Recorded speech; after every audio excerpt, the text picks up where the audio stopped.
I'm Beth Thompson, 36 years old, and just yesterday my brother sent me a text saying I wasn't welcome around the family anymore. I was sitting at my desk wrapping up a report when our family group chat started blowing up. First, my brother dropped some dumb meme, and then suddenly he wrote, "Skip the weekend barbecue. My wife thinks you'll ruin the whole vibe." A second later, I watched my mom drop a thumbs up on his message. She actually agreed with it. It felt like all the oxygen got yanked out of the room. I sat there staring at my screen with my fingers just hanging over the keyboard. I could have written out this whole thing, confronted him, pleaded my case, lost it completely. Instead, I pushed down that sharp ache in my chest and just typed one word. Okay. I flipped my phone over like it was something I didn't want to touch. But here's the thing. Less than an hour went by, and my work email dinged. New appointment request for Monday morning. New client, urgent situation. A married couple desperate to save their business, set to meet with me, the senior officer who handles approvals. I looked at the names, and my stomach dropped. Same last name as my brother's wife. Same first name too. I actually let out this laugh, one of those cold ones that doesn't even sound like it came from you. They had zero clue who B. Thompson at this office actually was. They just knew I had the authority to approve or reject the one thing they needed badly. I leaned back in my chair, that humiliation from the text still burning under my skin, and this thought hit me so hard it honestly freaked me out.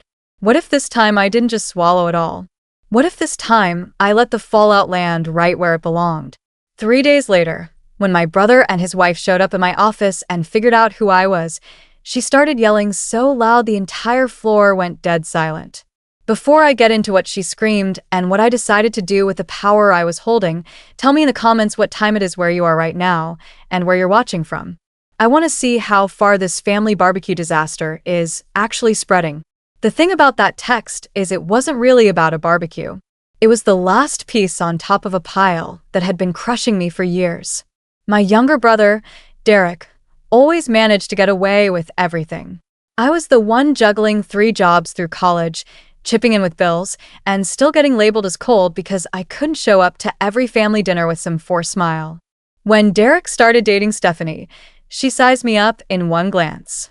Successful, single, no kids, no mess. In her head, that made me stuck up. In my mom's head, that made me way too independent for my own good. In every group chat, Stephanie's little digs at me were just her joking around, and if I said anything back, I was being too sensitive. But when I saw my mom like that text about me ruining the party, something inside me snapped. How did we even get here? How do you go from babysitting your little brother so he doesn't fail out of high school to getting treated like some disease that kills the mood? That night, I sat alone in my apartment with my phone flipped over on the table, the quiet almost screaming at me.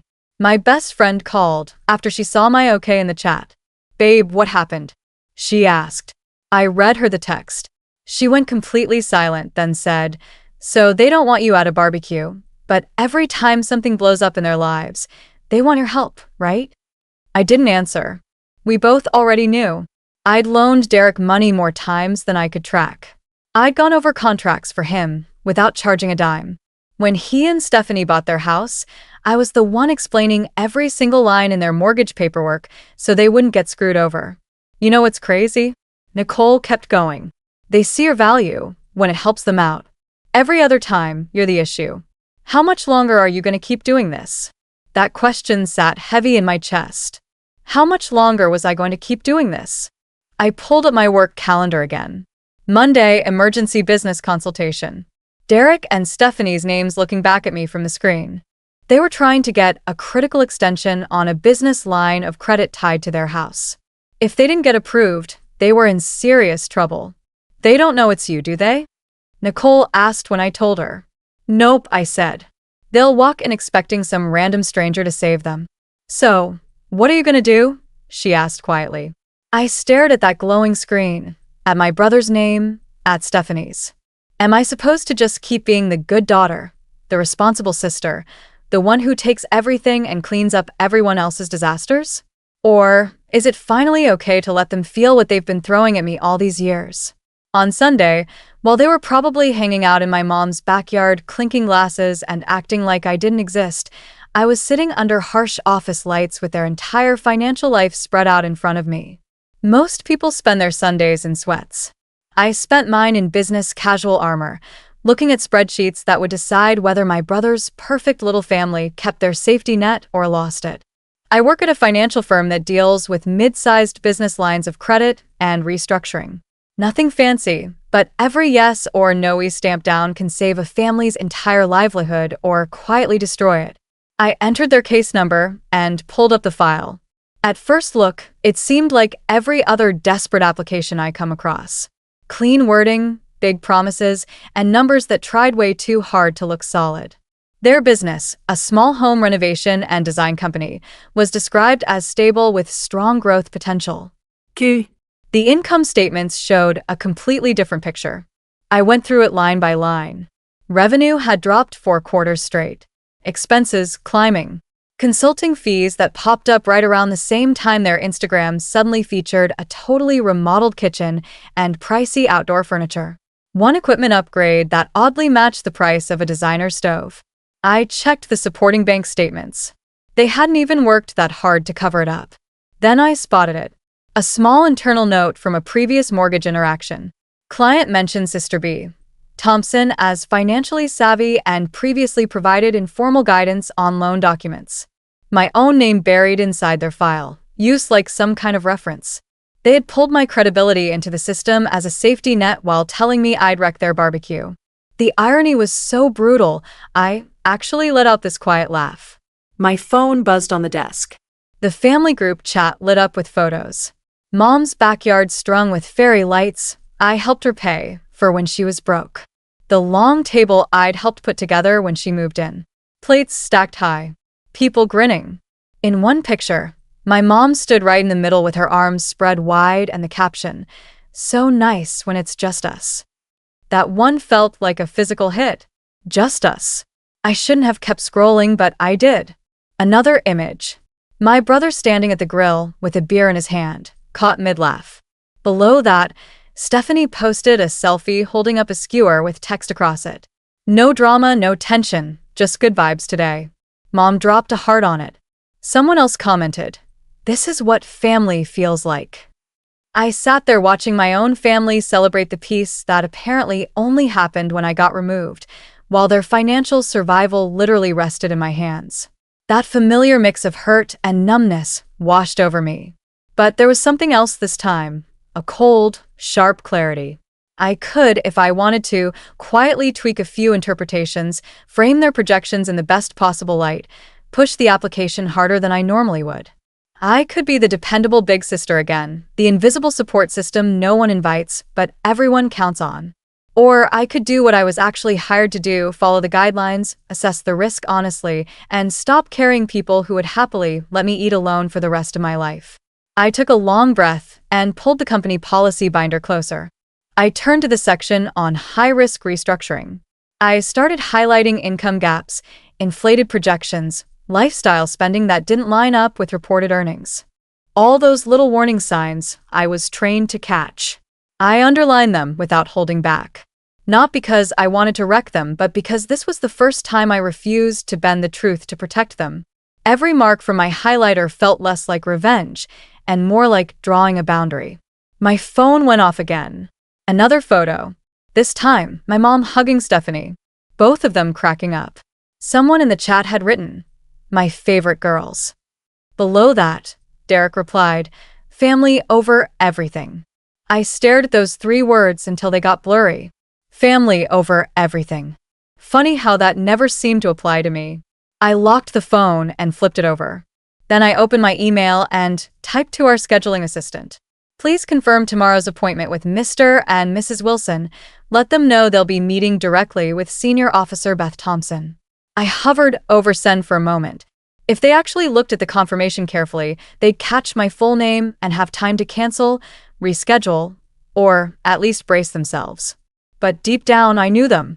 They didn't notice details until it was way too late. That's why we were in this position in the first place. I hit send. The tiny whoosh of the email going out felt like flipping a switch. I wasn't planning some over-the-top revenge plot. I wasn't messing with anything behind the scenes. I was simply refusing to save them at my own expense. If the truth stung them, that was their problem, not mine. As the sun dropped outside the window, the office floors around me went dark one by one. I was alone with a glowing screen, a stack of highlighted policies, and the raw ache of realizing my family only seemed to care about me when I could quietly fix their problems. Tomorrow, when they walked into my office expecting some faceless professional to rescue them, they'd find the sister they just kicked out of their perfect day. And for the first time in my life, I wasn't sure if I even wanted to rescue them at all.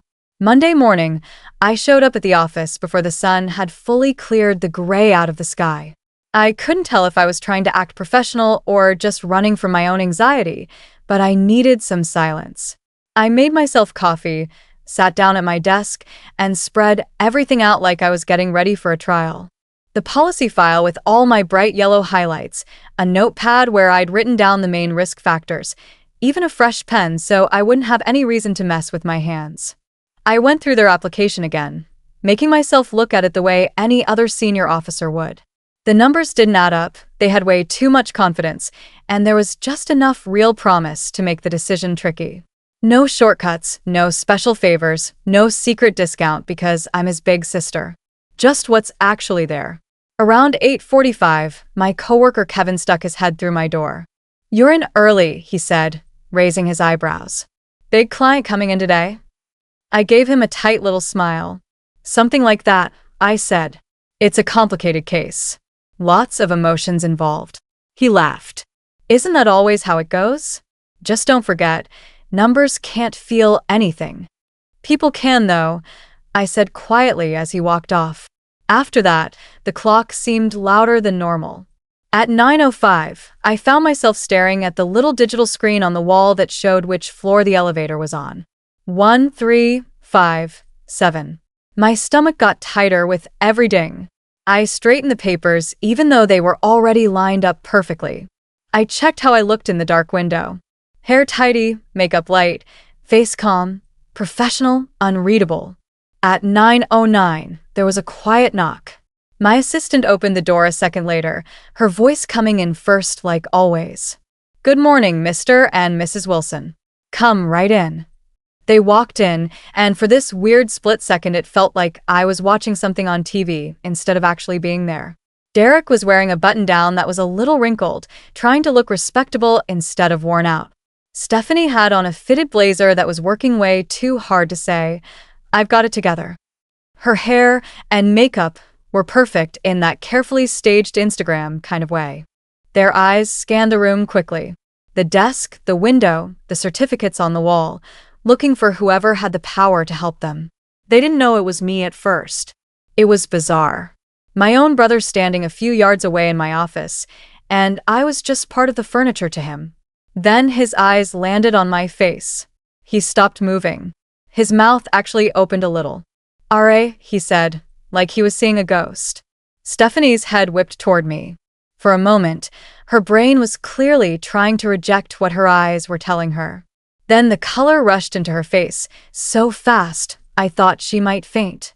"You've got to be kidding me," she said, her voice already climbing too loud for the hallway outside.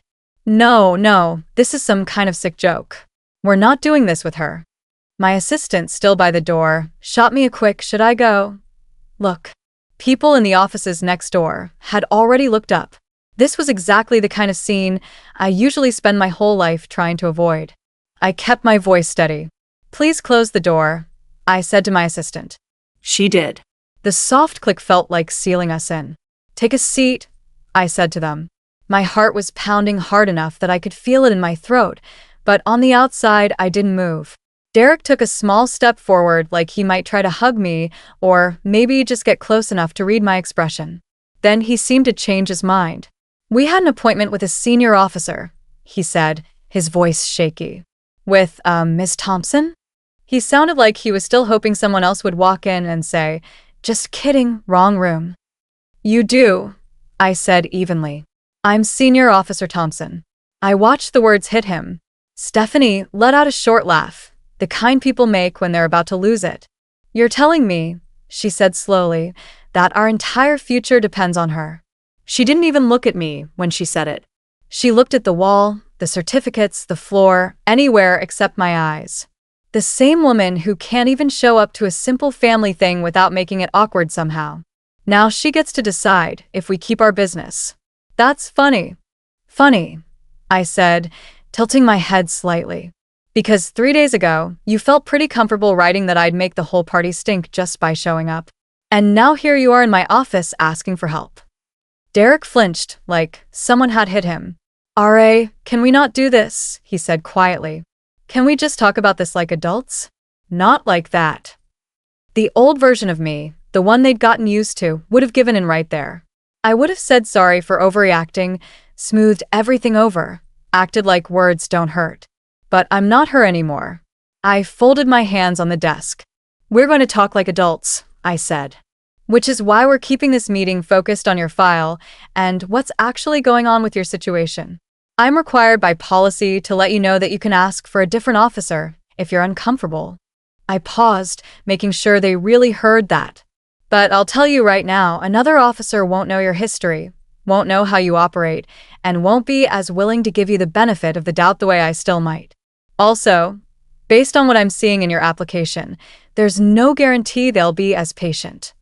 Stephanie finally dropped into the chair like gravity had pulled her down. She crossed her arms over her chest, building a wall. "So we're trapped," she said. "Either we trust you, or we take our chances with a stranger who might just shut us down completely." "You're not trapped," I corrected her. "You're accountable. That's different. You came here because you need help and because you've burned enough bridges that this was your last real option. I'm actually the one person in this building who completely understands how you work. That helps you if you're honest. It hurts you if you try to play games." Derek dropped into the other chair, rubbing his palms on his pants. He looked smaller than I'd ever seen him, and for a quick second my chest tightened. This was still my little brother, the kid I used to walk to school with, the teenager I'd helped study, so he wouldn't fail. But that moment of softness hit the wall of every group chat joke. "You're too sensitive." Every time I'd been left out on purpose. And it didn't break through. "Look," he said, glancing between me and the desk. "We messed up with that text. I know we did. I'm sorry. But we're here because we're desperate. RA, can we just focus on the business stuff and not make this personal?" I held his gaze. "It already is personal," I said quietly. "You made it personal when you decided I was disposable as a sister but essential as a resource. That line doesn't exist anymore. In this room right now, I'm not your sister. I'm the officer handling your case. And I'm going to treat you exactly the way I'd treat any other clients with this kind of risk." A muscle in Stephanie's jaw twitched. I could see the fear now, no matter how hard she tried to hide it behind attitude. For the first time, she seemed to get that this wasn't some dramatic story she could spin or a fight she could win with sarcasm. There were rules here, and I knew them better than anyone.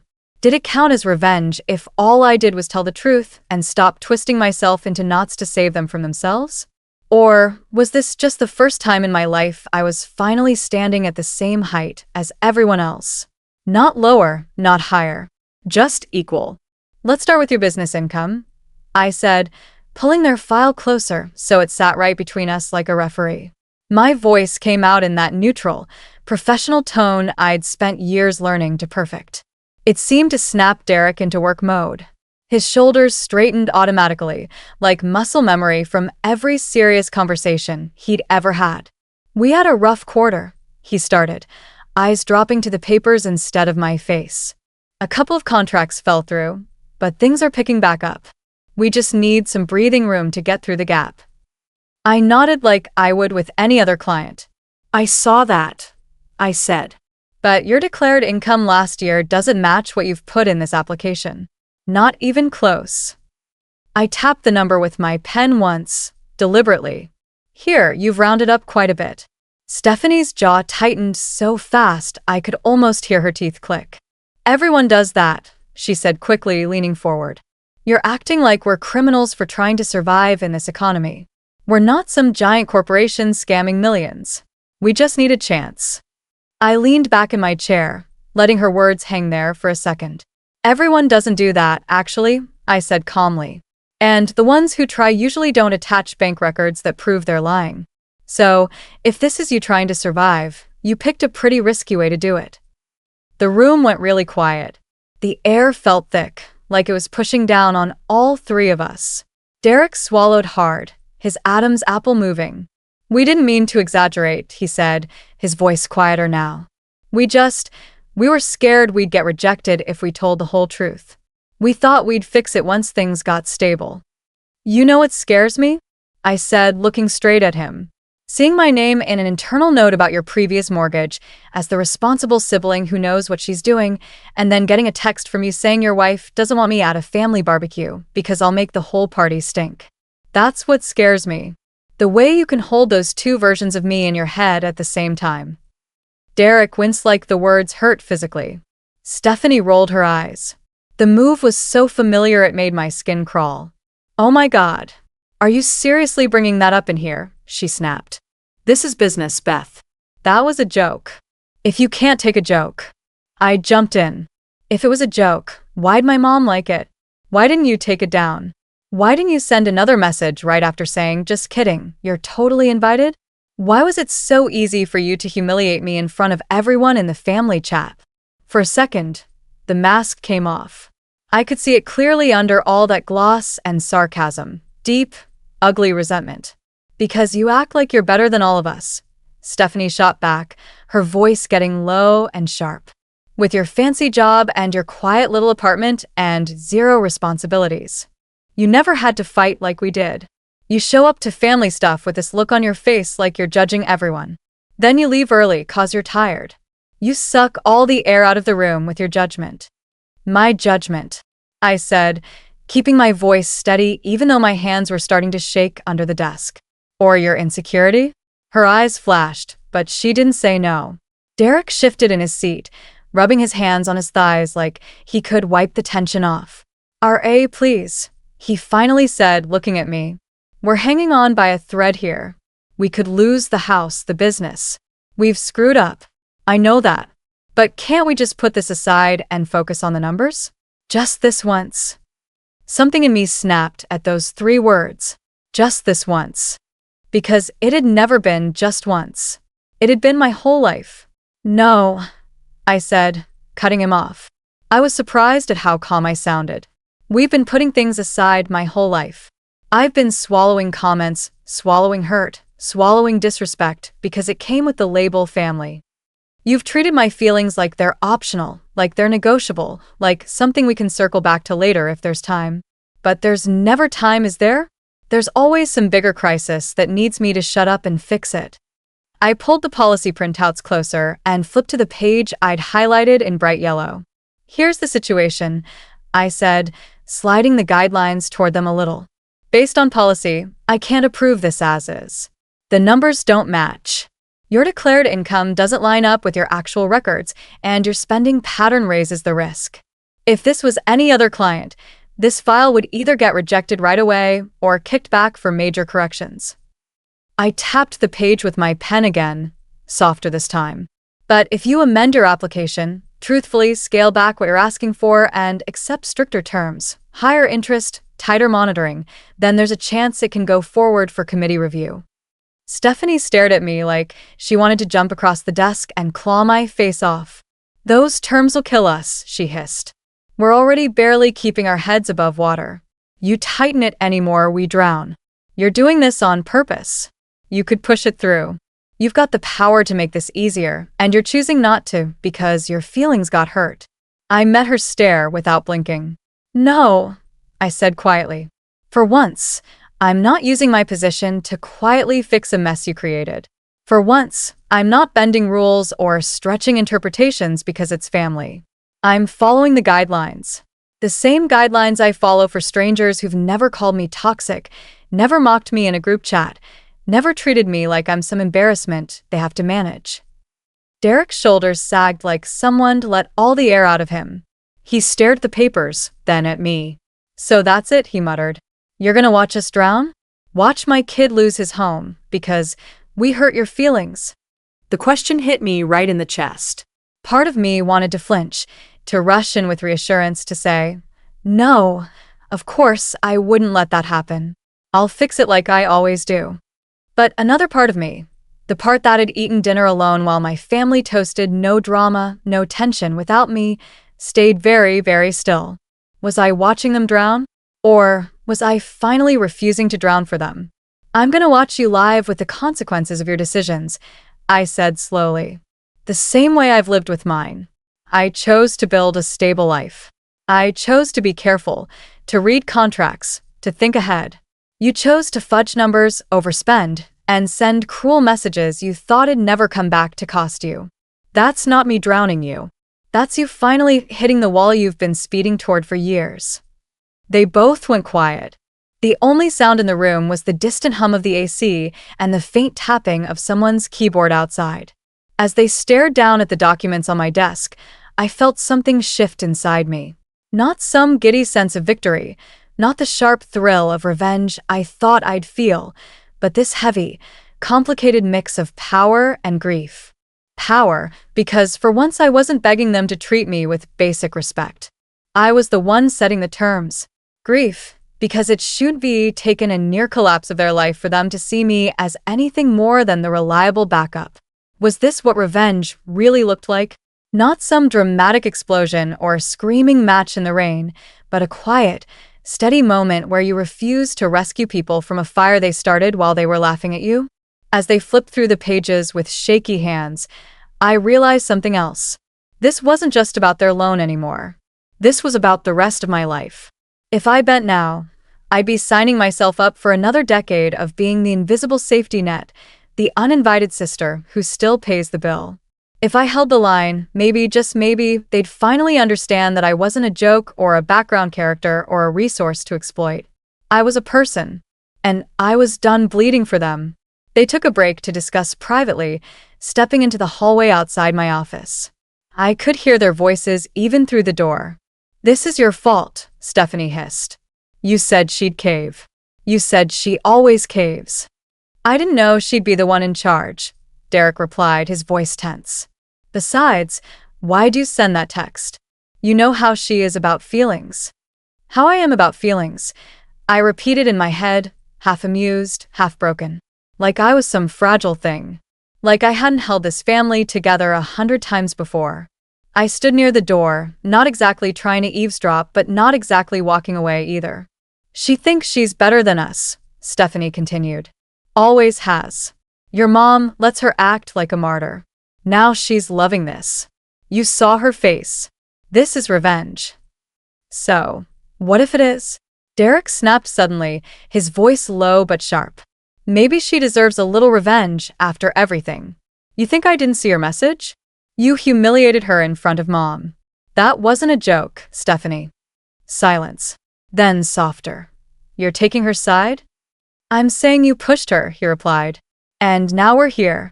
I stepped back as the door opened and they walked in again, faces drawn. "We'll amend the file," Derek said quietly.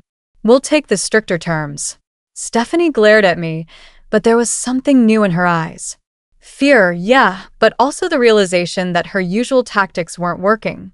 "I just hope you sleep at night," she spat, "knowing you helped ruin us." I looked at her, and for the first time, I didn't feel the urge to shrink. "I've lost a lot of sleep over this family," I said. "But not because I didn't do enough. Because I let you take and take and take without ever asking what it was costing me. If you lose anything here, it's because of lies and choices you made."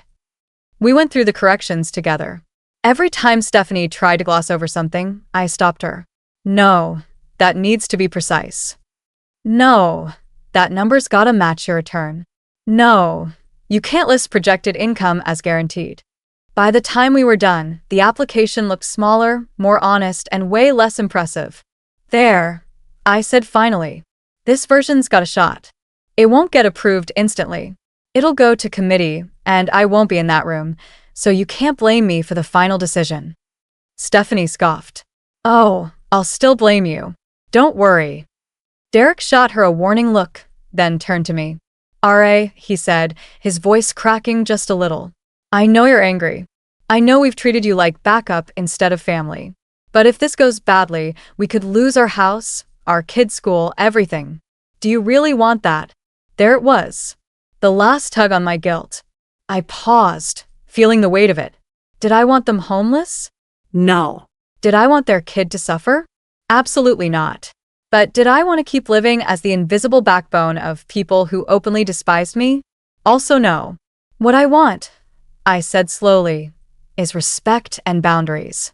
And for once in my life, I want you to understand that I'm not just here to fix things when you break them. I'm a person. I bleed when you cut me. I remember what you say. His eyes filled with tears. He tried to blink away. "What if the committee rejects us?" he asked. "Then you'll have to figure it out," I replied. Like I figured it out every time I've been on my own.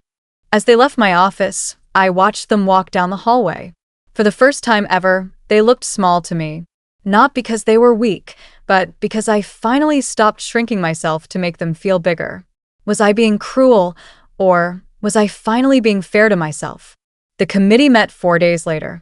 I wasn't allowed in the room for that decision. Conflict of interest. All I could do was present the cleaned-up file and step out. Hours later, I saw the notification in the system. Conditional approval, stricter terms, shorter leash, but not a total denial. They'd keep their business if they stuck to every rule. Honestly, I felt relieved. My revenge wasn't about watching them crash and burn.